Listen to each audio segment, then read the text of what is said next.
Welcome to The Explainer. Today, we're setting off on an immersive historical journey into a truly rare sociological phenomenon. We're going to explore how ancient faith, maritime trade, and local indigenous traditions didn't just collide, they beautifully fused together to create a cultural structure that is literally entirely unique in the world. Okay, let's dive right into this. Often, when we think about ancient trade routes, specifically those involving early Islamic merchants, we kind of default to picturing the strict imposition of patriarchal societies. But what happens when a massive transoceanic trade network meets a fiercely proud indigenous tradition on the shores of an island nation? Well, prepare to have your assumptions challenged, because the answer is this incredibly fascinating story of integration, survival, and a completely unique way of tracing human lineage. Here's our roadmap for today's explainer. We're going to quickly cover the geographic setting and historical genesis, unpack the Matrilineal Kudi System, look at their shared traditions, map out the geography of these clans, and finally, look at the legacy of this cultural synthesis. All right, Section 1, Geographic Setting and Historical Genesis. If you look at the eastern coastline of Sri Lanka, it really stands as this vibrant mosaic of cultural integration, mostly spanning Ampara, Batticaloa, and Trincomalee. For centuries, maritime trade across the Bay of Bengal connected local Sri Lankan populations with Arabian, Persian, and South Indian merchants. Now, a vital piece of context here is timing. Early Muslim communities were settling along the Chera coast and eastern Sri Lanka long before formal Islamic legal schools, the madhabs, had fully crystallized. And because they arrived before these rigid legal frameworks were totally set in stone, these early Muslims were able to seamlessly adapt to local traditions, all while completely preserving the core of their Islamic faith. Let's actually see how this builds across our timeline. We start with the initial Arab and Persian maritime trade, which organically evolves into those pre-madhab coastal settlements where the cultural blending really kicks off. But the real game changer, the absolute catalyst for the social structure we're looking at today, happens in the third phase. It was a pivotal military and social alliance involving a local group known as the Mukavar community. To really grasp how this alliance worked, we've got to look at a historical text called the Kudi Muckle Baravu manuscript. According to the text, the Mukavar community was facing some intense territorial struggles and opposition from another group called the Timilars. So to secure their land, the Mukavar formed a strategic alliance with Pathan, or Arab and Afghan warriors. The text states they married off their women to the Pathan warriors, giving them space, and drove away the Timilars. This intermarriage wasn't just a basic political treaty, it was literally the genesis of a distinct matrilineal society among the eastern Sri Lankan Muslims. Moving right along to Section 2, the mechanics of the matrilineal clan system, or as it's locally known, the Kudi system. So, what exactly is the Kudi system? Basically, it's a strict matrilineal clan structure. In this system, your core identity, your lineage, and your ancestral inheritance are passed down entirely through the mother. That means family expansion and the very survival of the clan rely 100% on the female lineage. Actually, think about it like this. If a clan only has sons, that specific Kudi name effectively ends with them. Why? Because those sons' children will inevitably take the Kudi of their respective mothers. And this brilliantly illustrates just what a wild departure this is from what we typically see. We have the standard patriarchal inheritance model, which is highly dominant in traditional Islamic cultures globally, where lineage and identity pass through the father.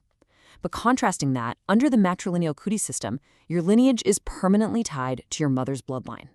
It is just a stunning historical adaptation where the religious framework of Islam accommodated a deeply rooted indigenous social structure. But here's the kicker. This isn't just some isolated island anomaly. No way. This rare sociological phenomenon closely mirrors the traditions of the Mappila Muslims over in northern Kerala, India. What this shows us is a massive, broader, transoceanic socio-cultural network. These trading communities were sharing way more than just spices and textiles. They were literally sharing fundamental ways of structuring human society right across the waters of the Indian Ocean. Okay, on to Section 3. Cultural synthesis and shared clan identifiers. Because of this deep, deep history of intermarriage and peaceful coexistence, the Muslim and Tamil communities actually share ancestral clans. Look at these names for a second. Ponachi Kudi, Muthanachi Kudi, Ilayanachi Kudi, Varisainachi Kudi, and Ulagipodi Kudi. These are brilliant historical adaptations. You have a population practicing the Islamic faith, yet maintaining the exact indigenous socio-cultural clan structures and names as their Tamil neighbors. Now, keeping track of all this within these clans was highly organized. The historical text Mattakallapu Manmiyam documents how ancient Pandyan rulers actually awarded unique clan symbols and brand marks to different groups. It was a super structured society where your emblem communicated exactly who you were and what your role was in the community. For agrarian and livestock-owning clans, these emblems were practically used for cattle branding just to identify ownership. Now, what's really interesting about this is how these symbols were adapted for religious purposes. While the broader community was designated by a traditional cap emblem, take a look at the crescent mark. If an animal from their livestock was being generously donated as a sacred offering to the local mosque, they completely bypassed their standard family brand mark. Instead, they exclusively used a crescent mark to brand that specific animal just to denote its sacred purpose. Which brings us to Section 4, Regional Distribution and Micro-Variations. Looking at the regional breakdown here, this tradition doesn't actually look identical everywhere. Instead, it shifts dynamically from village to village. Samantherai holds the highest concentration of heritage, preserving an incredible 32 distinct kudis. Neighboring areas like Akaraipatu and Sainthamaratu maintain around 18 clans, while villages like Irikhamam, Nintavar, and Oliville maintain about 12.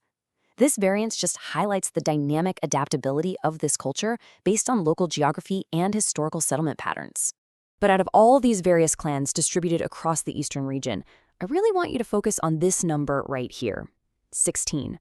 Today, there are exactly 16 traditional clans that remain completely common to both the local Tamil and Muslim communities.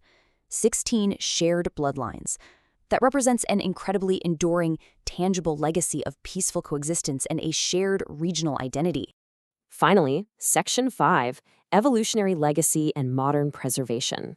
This whole Eastern Sri Lankan Muslim heritage is just such a massive, enduring legacy. It really stands as a testament to the fact that religious core values and indigenous sociocultural structures do not have to clash. Through the Matrilineal Kudi System, the dietary traditions, and the shared architectural practices, we see this brilliant adaptation where two seemingly different worlds integrated to form something undeniably resilient and beautiful. But hey, history relies on the people who preserve it, right? Contemporary scholars and researchers, such as M.I.M. Secure, actively document and celebrate these matrilineal customs today. So the crucial point here is that without rigorous historical documentation and serious community effort, deeply nuanced sociological phenomena like the Kudi system run a very real risk of fading into obscurity. It is only through active preservation that we can fully understand the complexity of our global cultural heritage. As we wrap up today's explainer, I want to leave you with a thought. We've just explored how trade, alliances, and absolute mutual respect completely shaped the bloodlines of an entire region. Just look at the shared names, the maternal lineages, and the blended traditions.